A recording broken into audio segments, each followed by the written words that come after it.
नई उमंग, नया जोश, नए सपने लेकर नववर्ष का स्वागत करेंगे।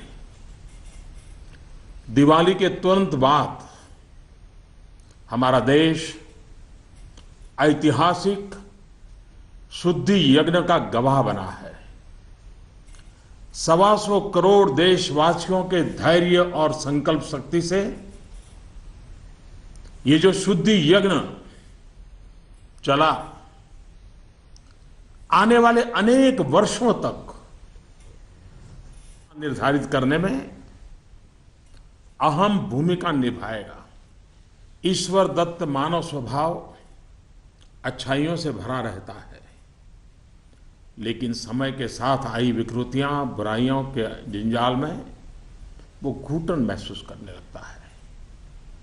भीतर की अच्छाइयों के कारण विकृतियां और बुराइयों की घुटन से बाहर निकलने के लिए वो छटपटाता रहता है।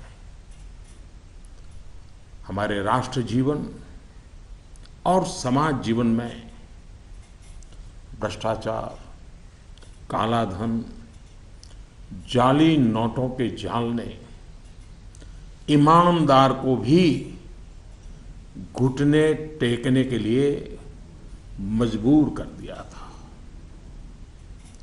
उसका मन स्वीकार नहीं करता था, लेकिन उसे परिस्थितियों को सहना पड़ता था, मजबूरन स्वीकार करना पड़ता था। दिवाली के बाद की घटनाओं से यह सिद्ध हो चुका है कि करोड़ों देशवासी ऐसी घुटन से मुक्ति के अवसर की तलाश कर रहे थे। हमारे देशवासियों की अंतर ऊर्जा को हमने कई बार अनुभव किया है।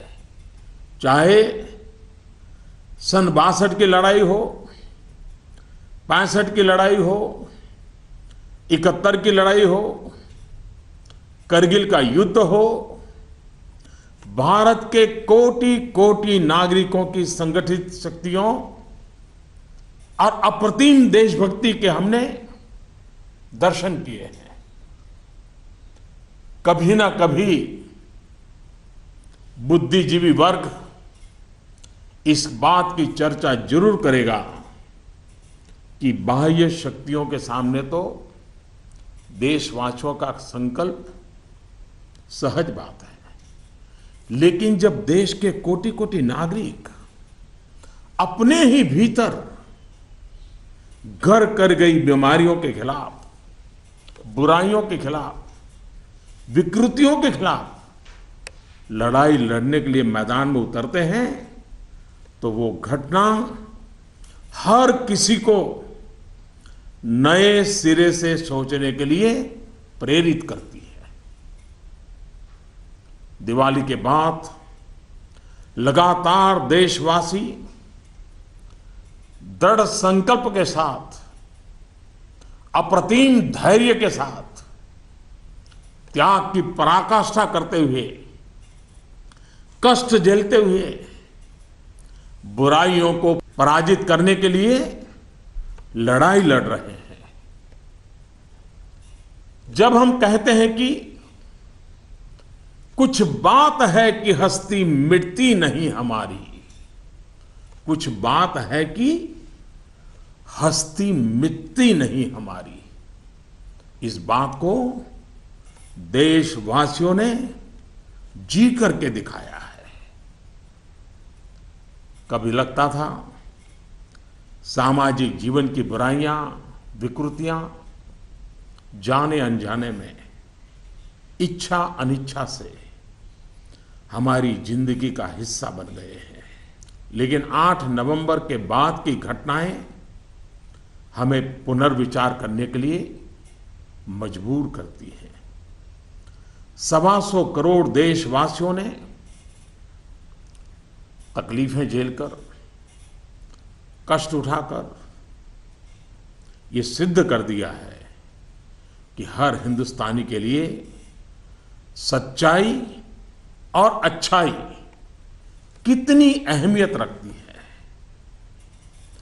काल के कपाल पर यह अंकित हो चुका है कि जनशक्ति का सामर्थ्य क्या होता है, उत्तम अनुशासन किसे कहते हैं, अपप्रचार की आंधी में सत्य को पहचानने की विवेक बुद्धि किसे कहते हैं, सामर्थ्यवान बेबाक बेईमान के सामने ईमानदारी का संकल्प कैसे विजय पाता है, गरीबी से बाहर निकलने को आतुर जिंदगी भव्य भारत के निर्माण के लिए क्या कुछ नहीं कर सकती। देशवासियों ने जो कष्ट झेला है वो भारत के उज्जवल भविष्य के लिए नागरिकों के त्याग की मिसाल है। 125 करोड़ देशवासियों ने संकल्पबद्ध होकर अपने पुरुषार्थ से, अपने परिश्रम से, अपने पसीने से उज्जवल भविष्य की आधारशिला रखी है। आमतौर पर जब अच्छाई के लिए आंदोलन होते हैं तो सरकार और जनता आमने सामने होती है। यह इतिहास की ऐसी मिसाल है जिसमें सच्चाई और अच्छाई के लिए सरकार और जनता दोनों मिलकर कंधे से कंधा मिलाकर लड़ाई लड़ रहे हैं। मेरे प्यारे देशवासियों, मैं जानता हूं कि बीते दिनों आपको अपना ही पैसा निकालने के लिए घंटों लाइन में लगना पड़ा, परेशानी उठानी पड़ी। इस दौरान मुझे सैकड़ों हजारों चिट्ठियां भी मिली हैं। हर किसी ने अपने विचार रखे हैं, संकल्प भी दोहराया है, साथ ही साथ अपना दर्द भी मुझसे साझा किया है। इन सब में एक बात मैंने हमेशा अनुभव की, आपने मुझे अपना मानकर के बातें कही हैं। भ्रष्टाचार, कालाधन, जाली नोट के खिलाफ लड़ाई में आप एक कदम भी पीछे नहीं रहना चाहते हैं। आपका ये प्यार आशीर्वाद की तरह है। अब प्रयास यह है कि नववर्ष में हो सके उतना जल्दी बैंकों को सामान्य स्थिति की तरफ ले जाया जाए। सरकार में इस विषय से जुड़े सभी जिम्मेदार व्यक्तियों से कहा गया है कि बैंकिंग व्यवस्था को सामान्य करने पर ध्यान केंद्रित किया जाए। विशेषकर ग्रामीण इलाकों में, दूर दराज वाले इलाकों में प्रोएक्टिव होकर के हर छोटी से छोटी कमी को दूर किया जाए ताकि गांव के नागरिकों की, किसानों की कठिनाइयां खत्म हो। प्यारे भाइयों और बहनों, हिंदुस्तान ने जो करके दिखाया है, ऐसा विश्व में तुलना करने के लिए कोई उदाहरण नहीं है। बीते कुछ वर्षों में 1000 और 500 के नोट सामान्य प्रचलन में कम और पैरेलल इकोनॉमी में ज्यादा चल रहे थे। हमारी समकक्ष जो अर्थव्यवस्था वाले देशों में भी इतना कैश नहीं होता जितना हमारे यहां पहाड़ के पहाड़ हो गए। हमारी अर्थव्यवस्था में बेतहाशा बढ़े हुए नोट महंगाई बढ़ा रहे थे, काला बाजारी बढ़ा रहे थे, देश के गरीब से उसका अधिकार छीन रहे थे। अर्थव्यवस्था में कैश का अभाव, नगद का अभाव तकलीफदेह है। तो हम ये भी न भूले, कैश का प्रभाव, नगद का प्रभाव और अधिक तकलीफदेह होता है। हमारा ये प्रयास है कि इसका संतुलन बना रहे। एक बात में सभी अर्थशास्त्रियों की सहमति है कि कैश अथवा नगद अगर अर्थव्यवस्था से बाहर होते हैं तो विपत्ति है। वही कैश या नकद अगर अर्थव्यवस्था की मुख्य धारा में हो तो विकास का साधन बनता है। इन दिनों करोड़ों देशवासियों ने जिस धैर्य, अनुशासन और संकल्प शक्ति के दर्शन कराए हैं, अगर आज लाल बहादुर शास्त्री होते, जयप्रकाश नारायण होते, राम मनोहर लोहिया होते, कामराज जी होते, तो अवश्य देशवासियों को भरपूर आशीर्वाद देते। किसी भी देश के लिए ये एक शुभ संकेत है कि उसके नागरिक कानून और नियमों का पालन करते हुए गरीबों की सेवा में, सरकार की सहायता के लिए मुख्य धारा में वापस आना चाहते हैं। इन दिनों इतने अच्छे अच्छे उदाहरण सामने आए हैं जिसका वर्णन करने में हफ्तों बीत जाए। नकद में कारोबार करने पर मजबूर अनेक नागरिकों ने कानून नियम का पालन करते हुए मुख्य धारा में आने की इच्छा प्रकट की है। यह अप्रत्याशित है और सरकार इसका स्वागत करती है। मेरे प्यारे देशवासियों, हम कब तक सच्चाइयों से मुंह मोड़ते रहेंगे?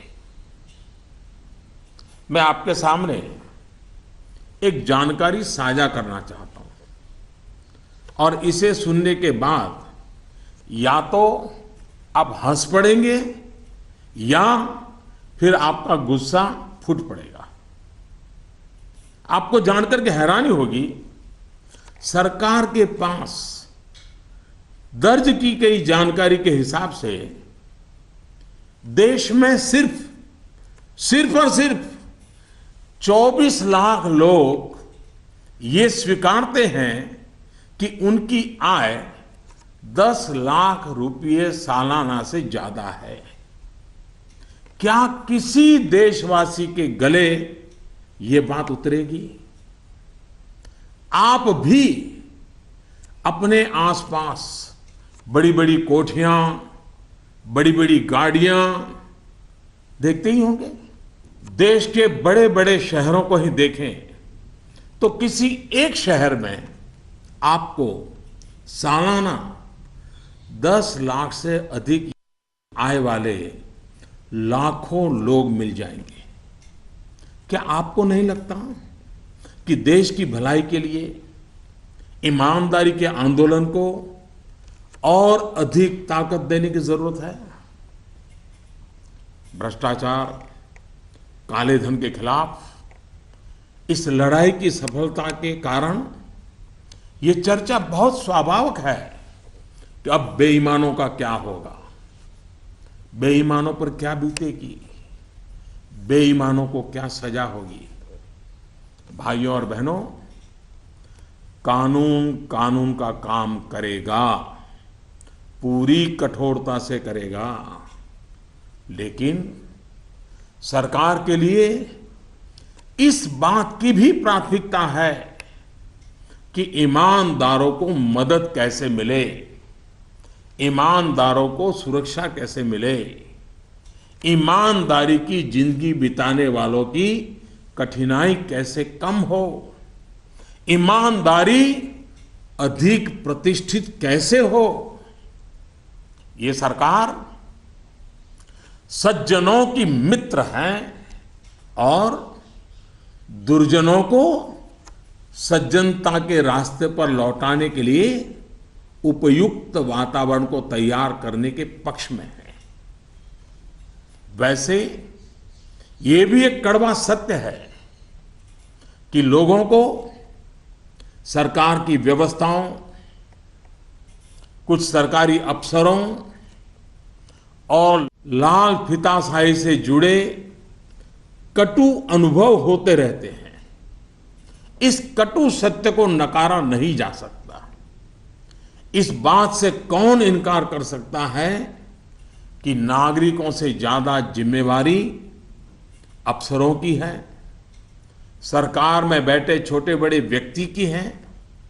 और इसलिए चाहे केंद्र सरकार हो, राज्य सरकार हो या फिर स्थानीय निकाय, सबका दायित्व है कि सामान्य से सामान्य व्यक्ति के अधिकार की रक्षा हो, ईमानदारों की मदद हो और बेईमान अलग थलग हो।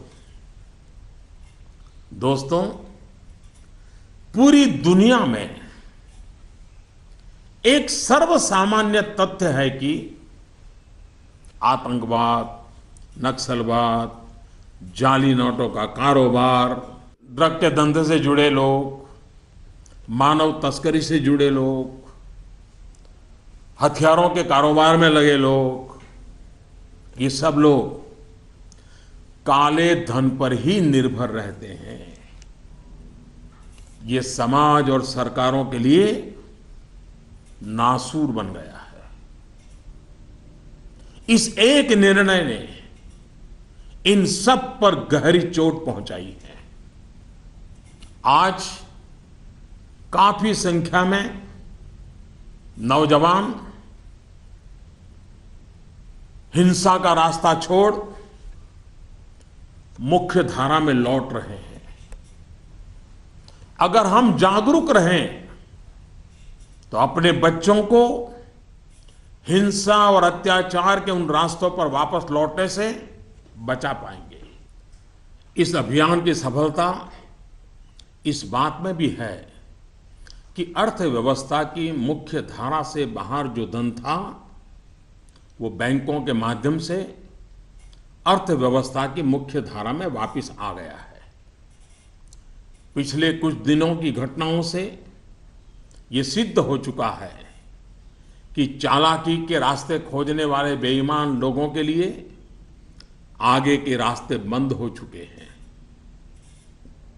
टेक्नोलॉजी ने इसमें बहुत बड़ी सेवा की है।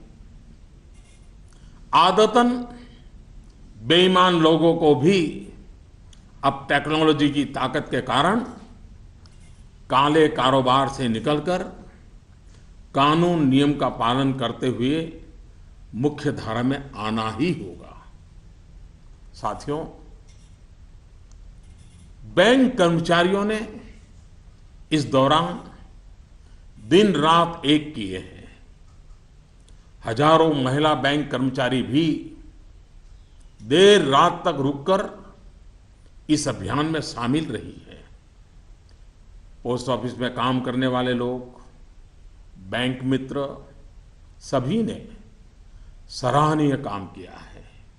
हाँ, आपके इस भगीरथ प्रयास के बीच कुछ बैंकों में कुछ लोगों के गंभीर अपराध भी सामने आए हैं।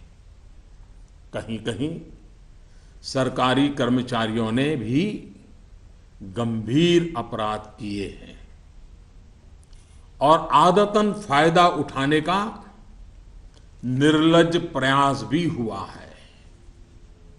इन्हें बख्शा नहीं जाएगा।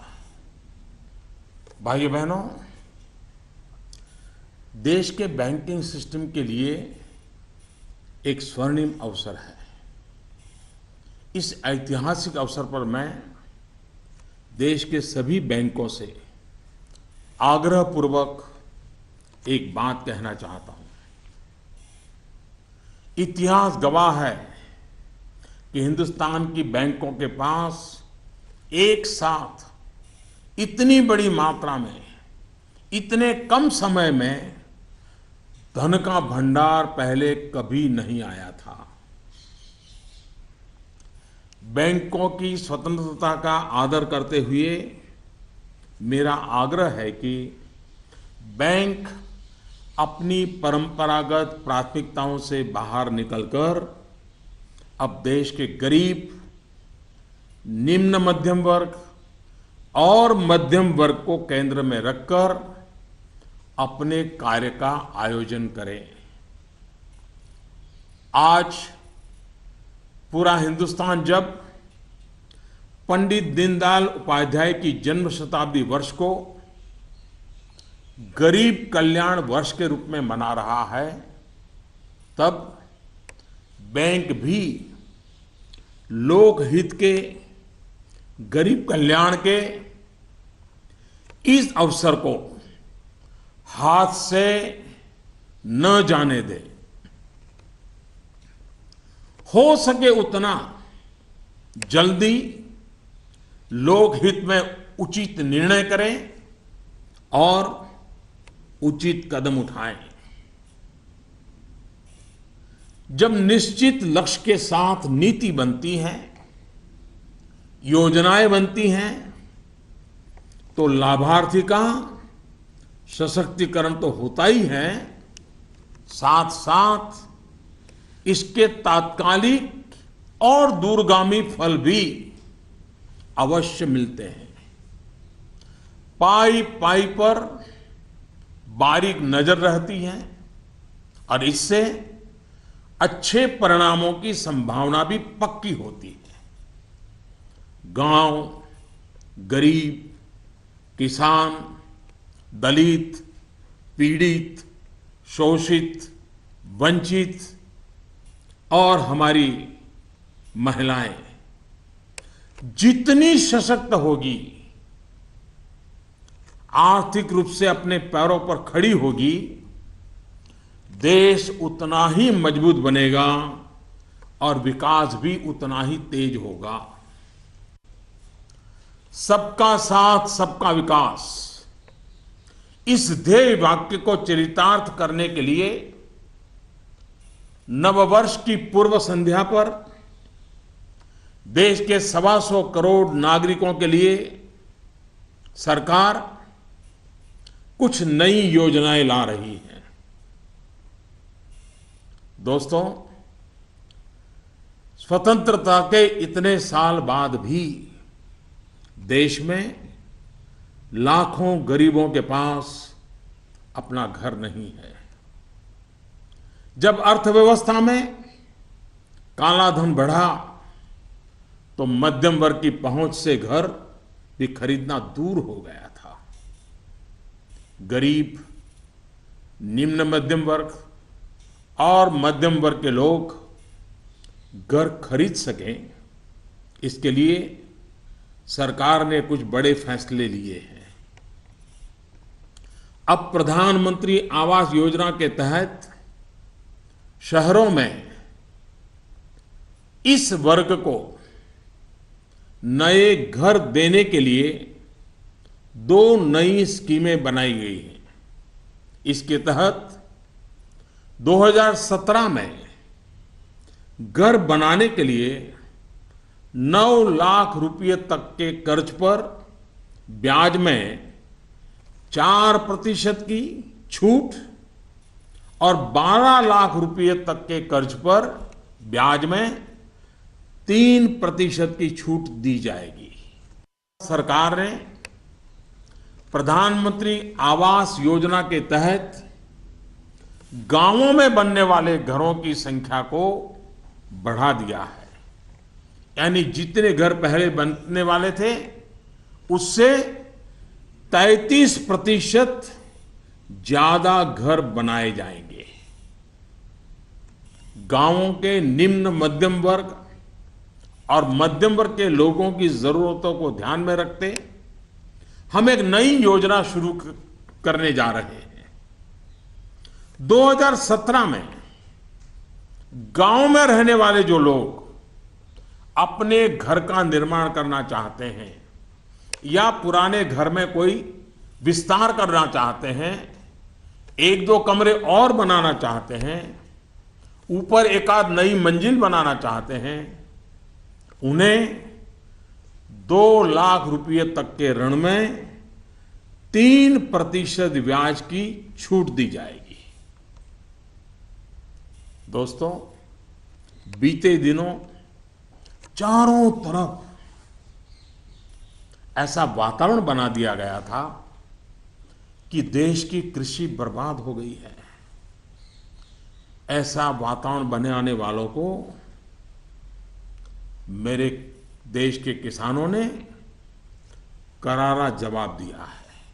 पिछले वर्ष की तुलना में इस वर्ष रबी की बुआई में 6% ज्यादा वृद्धि हुई है। फर्टिलाइजर भी 9% ज्यादा उठाया गया है।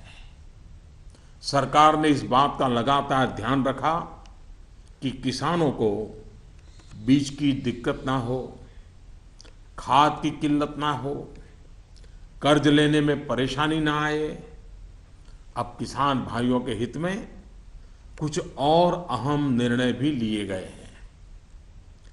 डिस्ट्रिक्ट कोऑपरेटिव सेंट्रल बैंक और प्राइमरी सोसाइटी से जिन किसानों ने खरीफ और रबी की बुआई के लिए कर्ज लिया था, उस कर्ज के 60 दिन का ब्याज सरकार वहन करेगी और किसानों के खातों में ट्रांसफर करेगी। कोऑपरेटिव बैंक और सोसाइटी से किसानों को और ज्यादा कर्ज मिल सके, इसके लिए उपाय किए गए हैं। नाबार्ड ने पिछले महीने 21,000 करोड़ रुपए की व्यवस्था की थी। अब सरकार इसे लगभग 2 गुना करते हुए इसमें 20,000 करोड़ रुपए और जोड़ रही है। इस रकम को नाबार्ड कोऑपरेटिव बैंक और सोसाइटीज को कम ब्याज पर देगा और इससे नाबार्ड को जो आर्थिक नुकसान होगा उसे भी सरकार वहन करेगी। सरकार ने यह भी तय किया है कि अगले 3 महीने में 3 करोड़ किसान क्रेडिट कार्डों को रुपे कार्ड में बदला जाएगा। किसान क्रेडिट कार्ड में एक कमी यह थी कि पैसे निकालने के लिए बैंक जाना पड़ता था। अब जब किसान क्रेडिट कार्ड को रुपे कार्ड में बदल दिया जाएगा तो किसान कहीं पर भी अपने कार्ड से खरीद बिक्री कर पाएगा। भाइयों और बहनों, जिस प्रकार देश की अर्थव्यवस्था में कृषि का महत्व है, उसी प्रकार विकास और रोजगार के लिए लघु और मध्यम उद्योग, जिसे एमएसएमई भी कहते हैं, इसका भी महत्वपूर्ण योगदान है। इस बात को ध्यान में रखते हुए सरकार ने इस क्षेत्र के लिए कुछ निर्णय लिए हैं जो रोजगार बढ़ाने में सहायक होंगे। सरकार ने तय किया है कि छोटे कारोबारियों के लिए क्रेडिट गारंटी 1 करोड़ रुपए से बढ़ाकर 2 करोड़ रुपया करेगी। भारत सरकार एक ट्रस्ट के माध्यम से बैंकों को ये गारंटी देती है कि आप छोटे व्यापारियों को लोन दीजिए, गारंटी हम लेते